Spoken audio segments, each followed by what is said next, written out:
উপস্থিত আমার অতি প্রিয় এবং চিরদিনের অতি পরিচিত সোনারপুর আমার সোনার খনি। আমার সোনার খনি অঞ্চলের মা ভাই বোনেরা, আমার জীবনের অনেক দিন এই সোনারপুর মাটিতে কেটেছে এবং আমি 6 বার নির্বাচিত হয়েছি সোনারপুরের এই মাটি থেকে। আমি সে কথা জীবনেও ভুলব না। এটা আমার তৃণমূল কংগ্রেসেরও জন্মভূমি, কর্মভূমি, ধর্মভূমি, পুণ্যভূমি। আমি তাই প্রতিবার সোনারপুর স্পোর্টিং গ্রাউন্ডে আমার জীবনের যে কোনো বড় কাজে আমি একবার এখানকার মাকে প্রণাম করে যাই, মাটিকে প্রণাম করে যাই, মানুষকে প্রণাম করে যাই, সোনারপুরকে প্রণাম জানিয়ে যাই। আজকে 1 মাস ধরে আমি মিটিং করছি, অনেক অত্যাচার বিজেপি সহ্য করছি, অনেক অনাচার, অনেক দুরাচার। আমার সময় কম বলে আমার হাওড়াতে আবার মিছিল করতে হবে, হাওড়ায় গিয়ে এখন। আমি তাই অল্প সময়ের মধ্যে বলবো, নতুন করে বলার অপেক্ষা রাখে না। সোনারপুরে আপনারা জানেন, সোনারপুরে ওই ফ্লাইওভার কামালগাছি থেকে শুরু করে, সোনারপুর একেবারে কামালগাছি থেকে পদ্মপুকুর বারুইপুর থেকে শুরু করে, রেলের ফ্লাইওভার থেকে শুরু করে, শ্মশানঘাট থেকে শুরু করে, টালিগঞ্জ গড়িয়া মেট্রো থেকে শুরু করে সবটাই আমার করা। এমনকি প্রতাপনগরের রাস্তাটাও আমার করা। আমার কিন্তু মনে আছে, অনেকে ভুলে যায়, আমি কিন্তু ভুলে যাই না। আগে খেয়াদা দিয়ে প্রতাপনগর আসতে গেলে বানতলা থেকে 3 ঘন্টা লাগতো। সেই কষ্টটা বুঝতে পেরে আমি করে দিয়েছিলাম পাকা রাস্তা, এবং সেটা 8 ঘন্টায় বানতলা থেকে প্রতাপনগরে পৌঁছে যায়, প্রতাপনগর থেকে সোনারপুর পৌঁছে যায়। আমাকে কাগজ দেখতে হয় না, কারণ এই মাটির সাথে আমার পরিচয় দীর্ঘদিনের। মা বোনেরা লাভলি মৈত্রী ক্যান্ডিডেট, ওর ভালো নাম অরুন্ধতী, আর ফিরদৌসী উত্তর এবং দক্ষিণে আমার 2 বোন। আপনারা শাওনিকে জিতিয়েছেন। শাওনি অলওয়েজ পার্লামেন্টেও খুব ফাইট করে, সারা বাংলা ঘুরে বেড়াচ্ছে আপনাদের আশীর্বাদে। ও এবং দেব আমাদের মতোই চরকি কাটছে। তা সত্ত্বেও বলি, বিজেপি যখন পুরো হুন্ডি নিয়ে নেমেছে, সারা দেশের সরকার, সারা দেশের পুলিশ, সারা দেশের এজেন্সি, 50টা এজেন্সি লাগিয়েছে। দিল্লি থেকে এলো মোটা ভাই, সাথে এলো ইডি সিবিআই, আর আছে সাথে ইনকাম ট্যাক্স এনআইএ ভাই, আর সাথে সাথে বিজেপির পরিবার, কিছু অবজারভার বিজেপির পরিবার দেখে দেখে নিয়ে এসছে। প্রশাসনকে চমকাচ্ছে, ধমকাচ্ছে, আর বলছে তৃণমূল কংগ্রেস কর্মীদের গ্রেপ্তার করো, গ্যাজা কেস দাও, গ্যাজা কেস। আমি বললাম এখন গ্যাজা দাও, পরে খাজা দেবো। জগন্নাথের খাজা খেয়েও তৈরি থাকো। সারা জীবন লড়াই করেছি, আমাকে একা লড়ার জন্য সারা দেশের 19টা রাজ্যকে নিয়ে আসতে হয়েছে, 2 লক্ষ পুলিশ ফোর্সকে নিয়ে আসতে হয়েছে। সারা বছর পাহারা দেবে আমাদের পুলিশ, আর ইলেকশনের সময় দিল্লি কা লাড্ডু সব বহিরাগত। কেন হিম্মত নেই? আরে মানুষের উপর ছেড়ে দিন না, মানুষ যাকে ভোট দেবেন তাকে ভোট দিন। লাভলি যেমন টেলিভিশনেরও কাজ করে, এলাকা করে। দেখুন, নতুন যারা হয়, নতুন বাড়িতে ঢুকতে গেলে একটু অনেক সময় আমরা প্রথম জানতে পারি না, একটু ভুলভ্রান্তি হতেই পারে। আমার কি জীবনে ভুল হয়নি? নিশ্চয়ই কাজ করতে করতে কোথাও অজান্তে ভুল হয়েছে, পরে সেটা শুধরে নেবার সময় দিন। ও কিন্তু পার্টির খুব লয়াল, এবং ও কিন্তু অ্যাসেম্বলিতে আমি দেখেছি লাভলি আর ফিরদৌসী প্রত্যেকটা অ্যাসেম্বলিতে প্রথম থেকে লাস্ট পর্যন্ত থাকে, তখনও সিরিয়াল টিরিয়াল বাদ দিয়েও এই কাজটা করে, কারণ মানুষের কাজ করাটা বড় কাজ।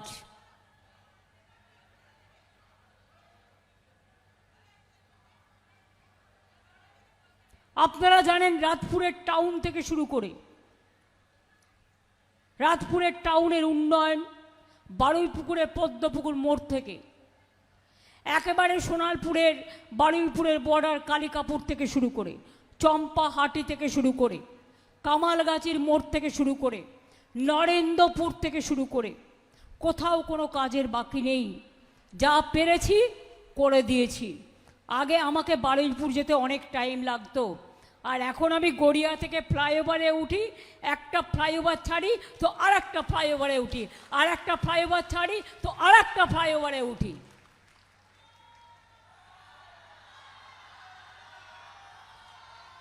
আজকে যে অপদার্থগুলো দাঁড়িয়েছে তার মধ্যে একজন, if I am not wrong, নামটা বলে আর আমার মুখের ভাষা নষ্ট করতে চাই না, ক্ষমা করবেন।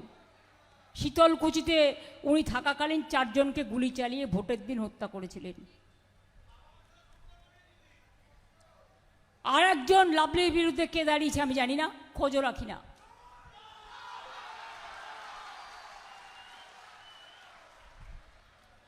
এবারের লড়াই মনে রাখবেন, খুব বেড়েছিল বিজেপি, খুব ঔদ্ধত অহংকার। কালকে হেরে গিয়ে বাবু আজ জাতির উদ্দেশ্যে ভাষণ দেবে।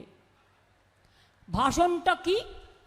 মিসইউজ, দূরদর্শনটাকে কবজায় নিয়ে নিয়েছে। আগে রাজীবজির আমলে একদিন দেখালে বলতো রাজীব দর্শন, আর এখন ওটা মোদি দর্শন হয়ে গেছে। স্কুলে স্কুলে বক্তৃতা দেয়, জানেন আপনারা? যত সেন্ট্রাল গভর্নমেন্টের সিবিএসসি স্কুল আছে, বাচ্চাদের ভাষণ শোনায়, ওদের মগজ ধোলাই করে, যা আমি জীবনে শুনিনি। ইতিহাস বদলে দিচ্ছে, জিওগ্রাফি বদলে দিচ্ছে, সংবিধান বদলে দিচ্ছে, গান্ধীজিকে বর্জন করছে, নেতাজিকে বলছে সন্ত্রাসবাদী, রানী রাসমণিকে বলছে রসমণি, বঙ্কিমচন্দ্র চট্টোপাধ্যায়কে বলছে বঙ্কিমদা। কিছু বুঝতে পারছেন? বাংলা ভাষায় কথা বললে এখানে নাকি অনুপ্রবেশকারীদের কারখানা। ওদের জিজ্ঞেস করুন বর্ডার কার হাতে? সেন্ট্রালের হাতে। কয়লা কার হাতে? সেন্ট্রালের হাতে। প্লেন কার হাতে? তোমার হাতে। কাস্টমস কার হাতে? তোমাদের হাতে। রেলও, আমি রেলমন্ত্রী 2 বার ছিলাম, আমি সোনারপুরে কত রেল দিয়েছিলাম আমি জানি। তোমার হাতে থাকবে এগুলো। আর ইলেকশনের সময় তৃণমূল কংগ্রেসের বিরুদ্ধে চার্জশিট দিয়ে তুমি বলছো তৃণমূল চোর। তৃণমূল যদি চোর হয় তুমি তাহলে কি? তুমি তাহলে হচ্ছ সুপার ডাকাত। হারমাদের দল, সিপিএম এর হারমাদগুলো এখন হয়েছে ওদের বড় বড় জল্লাদ। আর বিজেপি আর ভ্যানিশ ওয়াশিং মেশিন সবার ভোট কাটছে, সবার নাম কাটছে, অত্যাচার করছে, হামলা করছে, ভাবছে করবে লুট আর বলবে ঝুট। আমি 3টে কোশ্চেন যদি আপনাদের উপর ছুড়ে দিই, যারা ভোট চেয়েছে জিজ্ঞেস করবেন। আমরা বলেছিলাম লক্ষ্মীর ভাণ্ডার করব, করেছি। আমরা বলেছিলাম স্বাস্থ্যসাথী করব, করেছি। আমরা বলেছিলাম খাদ্যসাথী করব, বিনা পয়সায় রেশন দিই যারা নেয়। আমরা বলেছিলাম কন্যাশ্রী মেয়েরা পাবে, হচ্ছে। আমরা বলেছিলাম শিক্ষাশ্রী হবে, আমরা বলেছিলাম ঐক্যশ্রী হবে, মেধাশ্রী হবে, স্মার্ট কার্ড হবে, ক্লাস 9-এ বিনা পয়সায় সাইকেল পাবে, ক্লাস 11-এ স্মার্টফোন পাবে। আমরা যেটা বলি, দুয়ারে সরকার হবে, আমরা যেটা বলি আমরা করি। তোমাদের আমি 3টা কোশ্চেন করছি। 1, মোদিবাবু আপনি বলেছিলেন ক্ষমতায় আসলে প্রতি বছরে 2 কোটি লোককে চাকরি দেবেন। 12 বছর হয়ে গেল, 24 কোটি, 12 দুগুণে। একটা লোককেও চাকরি দিয়েছেন? উপরন্ত রেল বাজেট উঠিয়ে দিয়েছেন। রেল বিক্রি, সেল বিক্রি, জেল বিক্রি, গেল বিক্রি, এলআইসি বিক্রি, বলেছিলেন নোটবন্দি করে সবার টাকা কেড়ে নিয়ে কালো টাকা ফিরিয়ে নিয়ে আসবেন। আজ পর্যন্ত ফিরিয়ে আনতে পেরেছেন এক পয়সাও? 3 নম্বর, সবার অ্যাকাউন্টে 15 লক্ষ টাকা করে দেবেন বলেছিলেন। কারো অ্যাকাউন্টে জমা পড়েছে? এই উত্তরটা আগে দিয়ে যেতে বলবেন। বাংলা ভাষায় কথা বললে বিহারে গেলে অত্যাচার হয় কেন? উত্তরপ্রদেশে গেলে অত্যাচার হয় কেন? রাজস্থানে গেলে অত্যাচার হয় কেন? উড়িষ্যায় গেলে অত্যাচার হয় কেন? দিল্লিতে গেলে অত্যাচার হয় কেন? বিজেপি রাজ্যে মাছ খাওয়া বন্ধ করেছে কেন? মাংস খাওয়া বন্ধ করেছে কেন? ডিম খাওয়া বন্ধ করেছে কেন? তোমরা আবার বাংলায় কথা বলো, লজ্জা করে না? বাংলার কাছে ভোট চাও, লিখে নিয়ে এসে টুকলিবাজ, ধোকাবাজ, ভাওতাবাজ।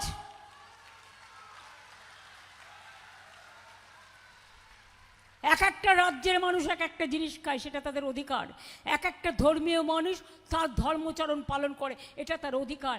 এক একজনে এক এক পোশাক পরে, এটা তার অধিকার। তোমরা কে গো? মাছ মাংস ডিম খাবে না তো কি আমার মাথা খেয়ে থাকবে না তোমার মাথা খেয়ে থাকবে? 1000 বার খাবে, লক্ষ বার খাবে, মাছে ভাতে বাঙালি এটা তাদের সাথে থাকবে। দুধে ভাতে বাঙালি এটা তাদের পরম্পরা। আরে নন বেঙ্গলিরা ভেজ খায়, খাক না। ভেজে একটু কস্টলি বলে আমাদের ছেলেমেয়েরা মায়েরা একটু মাছের ঝোল করে 2টো ভাত করে বাচ্চাকে স্কুলে পাঠিয়ে দিল। তা না হলেও তো আপনাকে ঘি আনতে হবে, ছানা আনতে হবে, দুধ আনতে হবে। আমি ধোকাও ভালোবাসি, ধোকলাও ভালোবাসি, ধোসাও ভালোবাসি, লিট্টিও ভালোবাসি। সব ধর্ম মানি। দুর্গা পুজো করি, কালী পুজো করি, চামুণ্ডা পুজো করি, রক্ষা কালী করি, ছিন্নমস্তা করি, সিদ্ধেশ্বরী করি, ভবতারিণী মা করি, ভুবনমোহিনী মা করি, দক্ষিণা কালিকায় করি, মা তারা করি, জগন্নাথ দেব করি, মহাকাল করি, শিবযজ্ঞ করি। কোনটা করি না? আবার রমজানেও যাই, ইফতারেও যাই, বড়দিনেও যাই, আমি মিডনাইট প্রেয়ারেও থাকি, পাঞ্জাবিদের গুরুদ্বারায় হালুয়াও চেয়ে খাই। আবার জৈনদের কাছে বলি জয় জিনেন্দ্র, তোমরা ভালো থাকো। নমস্তেও বলি আমার যারা বাংলাভাষী নয় তাদেরও। তো তোমরা কেন পারবে না? আমাদের রাজ্যে 1.5 কোটি আছে বাইরের লোক, তাদের আমরা বুকে করে রাখি। আর আমাদের শ্রমিকদের দেখলে আমাদের মানুষ, এমনকি একটা আইটি অফিসার গাজিয়াবাদে দিল্লির একটা হোটেলে থাকতে গিয়েছিল, তাকে থাকতে দেওয়া হয়নি। বলে তোমরা অনুপ্রবেশকারী, এটা নাকি অনুপ্রবেশকারীদের কারখানা। আর আমি জিজ্ঞেস করি তোমরা কারা? বহিরাগতদের কারখানা বাংলা এখানে করতে দেবে না, এটা মাথায় রাখুন। সারা জীবন যারা এখানে আছে তাদের ভোটাধিকার নিয়ে কোশ্চেন করছেন, আর 2025-এ যারা এসছে তাদের কেন আপনি ভোটাধিকার দিচ্ছেন? কেয়ার আন্ডারে মানুষকে দিচ্ছেন না, আগে জবাব দিন।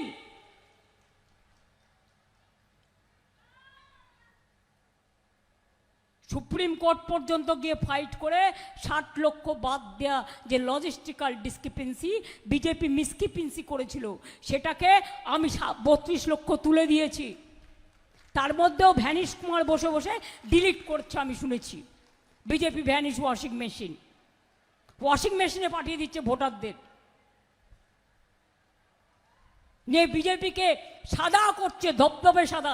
আমি বলি এসব করার দরকার নেই, একটু বিচুটি পাতা দিয়ে একটা করে একটা কিছু বানান তো মা বোনেরা, আর তার মধ্যে একটু চুন দিয়ে দিন, আর ওটা মুখে মাখলেই একেবারে সাদা হয়ে যাবে, কাদাটা উঠে যাবে, একেবারে ধবধবে সাদা হয়ে যাবে। বিজেপিকে সাদা করুন বিচুটি পাতা মাখিয়ে। ওটার এখন দারুণ দাম, বাজারে এখন খুব দাম ওটার। আমড়া গাছ চাই, আম গাছ চাই, পেয়ারা গাছ চাই, না বাবলা কাটার গাছ চাই, না বিচুটি পাতার গাছ চাই? মাথায় রাখবেন, এটা আপনাদের দরকার। আমার যেহেতু হাওড়ায় মিছিল আছে, 1 মাস ধরে আমি করছি, করেও যাব, লড়েও যাব। ওরা আমাকে লড়তে পারে না, তো আপনাদের কি লড়বে? আমি ওদের বলি, হিম্মত থাকলে এসো। কোন মাঠে কবে লড়াই হবে বলো, কোন মাঠে কবে খেলা হবে বলো। আমি একা থাকবো, আমার সাথে কেউ থাকবে না। তোমাদের সাথে লক্ষ লোক থাকুক, তাও মনে রাখবে বহিরাগতরা আমাদের সাথে পারবে না। এবারেও খেলা হবে দুরন্ত খেলা। যারা লক্ষ্মীর ভাণ্ডার পান জেনে রাখুন, আমাদের সরকার সারা জীবন আপনাকে লক্ষ্মীর ভাণ্ডার দিয়েই যাবে, সারা জীবন। ভোটের আগে ফর্ম আমরা ফিল আপ করি না, ভোটের পরে টাকাটা তুলে নেওয়ার জন্য, যেটা বিহারে করেছেন। আমরা যেটা বলি ভোটের আগেই করে দিই, এটা মাথায় রাখবেন। যুবসাথী করেছি, ভোটের আগে করে দিয়েছি, 25% দিয়ে দিয়েছি, আরও 4% দিয়ে পেয়ে যাবে, যেটা এপ্রিলে বাজেটে বলা আছে। আগামী দিন আমরা যুবসাথীদের বলছি, তাদের কর্মসংস্থান করে দেওয়ার দায়িত্ব আমাদের। বাংলা এখন ইন্ডাস্ট্রিয়াল ডেস্টিনেশন। আমরা বাংলায় 2 কোটি লোককে চাকরি দিয়েছি, একটা রাজ্য। আর তোমরা 24 কোটি লোককে চাকরি দেবে বলেছিল 2 কোটি করে বছরে, 24 কোটি একটা কাউকে দাওনি, একটা গ্যাংম্যানও অ্যাপয়েন্টমেন্ট করতে পারোনি। লজ্জা থাকা উচিত। শুধু ভোটের সময় মিথ্যার ফুলঝুরি। কালকে হেরে গিয়ে বাবুর খুব দুঃখ হয়েছে। আজকে উনি ভাষণ দেবেন। কি ভাষণ দেবেন? আমার মা बहन को लिए नहीं पास किया। আরে ওটা মিথ্যে। সামনে রেখেছে মহিলা আর পেছনে ছিল কয়লা। আপনারা কি জানেন? মহিলা বিল তো সেপারেট বিল। মা বোনদের সম্মান না করে আপনাদের অসম্মান করছিল। মহিলা বিলের মধ্যে ঢুকিয়ে দিয়েছিল ডিলিমিটেশন, যার পরে করতো এনআরসি, এবং আপনাদের সবাইকে ডিটেনশন ক্যাম্পে পাঠানো হতো।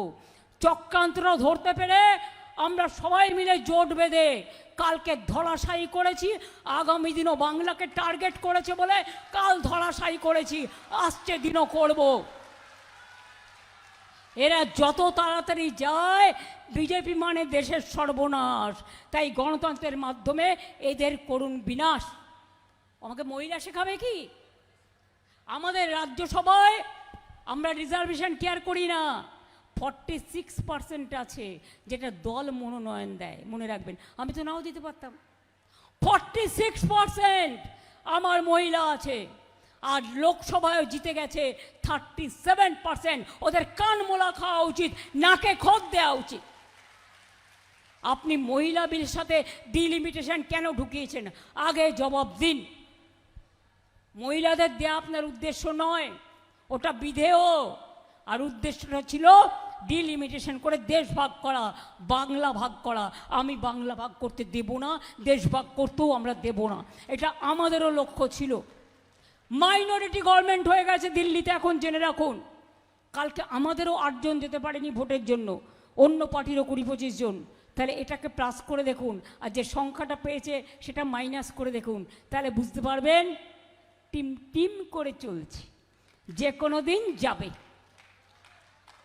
নিজেরা আগে দিল্লি সামলা, তারপরে তাকাস বাংলা। হেরে গিয়ে দেখ কেমন লাগে, লুচির মতো জ্বলছে আর লুচির মতো ফুলছে। আজকে জাতির উদ্দেশ্যে ভাষণ। কত বড় জাতীয় নেতা! গান্ধীজি জাতীয় নেতা নয়, নেতাজি নয়, বাবা সাহেব আম্বেদকর নয়, মৌলানা আবুল কালাম আজাদ নয়, রাজেন্দ্র প্রসাদ নয়, বল্লভভাই পাটেল নয়। সব স্টেডিয়াম ওনার নামে, সব সেন্ট্রাল স্কুল ওনার নামে, সব কিছু ওনার নামে। যেন ভেবেছে দেশটা একটা রাজনৈতিক দলের পক্ষে থাকবে, শুধু এক পক্ষ চালাবে। একটাই পার্টি, একটাই দল, একটাই পার্টি, সব টাকা খাওয়ার দল, একটাই পার্টি, সব ট্যাক্স তুলে নেওয়ার দল, একটাই পার্টি, যা বলবে তাই করবে। আমরা বলি কেউ খাবে আর কেউ খাবে না, তা হবে না, তা হবে না। মনে রাখবে, দুরাচারী, মিথ্যাচারী, ভ্রষ্টাচারী, ভোট কাটারি, তোমাদের বদলা হবে গণতন্ত্রে ভোটের বাক্সে। অনেক মানুষের নাম কেটেছ, আমি সুপ্রিম কোর্টে লড়াই করে 32 লক্ষ লোকের নাম তুলেছি, তাও বসে বসে এখন কাটছে। মিলিয়ে নেবেন, অনেক জায়গায় বহিরাগতদের নাম ঢোকানোর চেষ্টা করছে। ছেড়ে কথা আমি বলবো না, কারণ আমি কত দূর যেতে পারি অনেকের জানা নেই। যারা প্রশাসনকে ভয় দেখাচ্ছে, সব চেঞ্জ করে দিয়ে ভাবছে ভয় দেখালেই সবাই ভয় পাবে, তাদের সম্মান নেই, সবাইকে অসম্মানিত করছেন। এটা করার অধিকার আপনাদের নেই। বিজেপি পরিবারের লোকেরা এখানে হয়ে এসছে, কেউ কেউ কি বলবো, কনজারভার, অবজারভার না বলছি না, বলছি কনজারভার। বিজেপিকে প্রিজার্ভ করবার জন্য তাদের বলি নিরপেক্ষভাবে কাজ করুন। পুলিশদের ধমকাতে চমকাতে যাবেন না। আমাদের ধমকালে আমরা চমকাই, আমাদের চমকালে আমরা গর্জাই, আমাদের গর্জালে আমরা বর্ষাই, আমাদের বর্ষালে আমরা উতরাই, আমাদের উতরালে আমরা এগিয়ে যাই। তাই বলি, যতই করো হামলা, যতই করো হামলা, যতই করো হামলা, যতই করো হামলা, এবার নেব বদলা। যতই করো হামলা, গণতন্ত্রের বদলা। যতই করো হামলা, তৃণমূল জিতবে বাংলা, জোড়া ফুল জিতবে বাংলা। কে প্রার্থী মনে রাখবেন না, যদি আপনারা আমাকে ভালোবাসেন, আমার প্রতি বিশ্বাস থাকে, আস্থা থাকে, সরকারটা আমিই করব। তাই আপনারা দয়া করে জোড়া ফুলে ভোট দেবেন। আর যিনি দিল্লি থেকে উড়ে এসে বলছেন তিনি নাকি প্রার্থী 94টা কেন্দ্রের, তিনি তো বাংলার ভোটারই নন। তিনি কোত্থেকে বাংলায় 94টাকে 294টা কেন্দ্রের প্রার্থী হবেন? আগে প্রধানমন্ত্রী থেকে রেজিগনেশন দিই, তারপরে এসে বলুক। একসাথে কি প্রধানমন্ত্রী হবে আবার বাংলার মুখ্যমন্ত্রীও হবে? তা কি হয় নাকি? আপনি কি বাংলার ভোটার? ভোট কাটারি। তাই বলি, ভালো থাকবেন, সুস্থ থাকবেন। কাল কিন্তু অক্ষয় তৃতীয়া আছে। অক্ষয় তৃতীয়ার আগে শুভ দিনে মা বোনেরা একটু শঙ্খধ্বনি, একটু উলুধ্বনি, সবার মঙ্গল কামনা করে হবে কি? এই ভাইরা একটু তালি দাও, ধামসা মাদল বাজান, আমার আদিবাসী ভাই বোনেরা ঢাকঢোল বাজান, বাজুক ঢাকঢোল, বলুন হরি বল।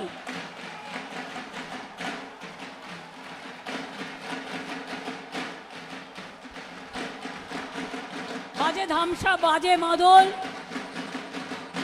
বাজে হরি বল। আমরা বলি একসাথে, বিজেপিকে বিদায়ের দোল। মানে খাটে দোলটা বলছি না, ওটা মনে মনে ভেবে নেবেন রাজনৈতিকভাবে।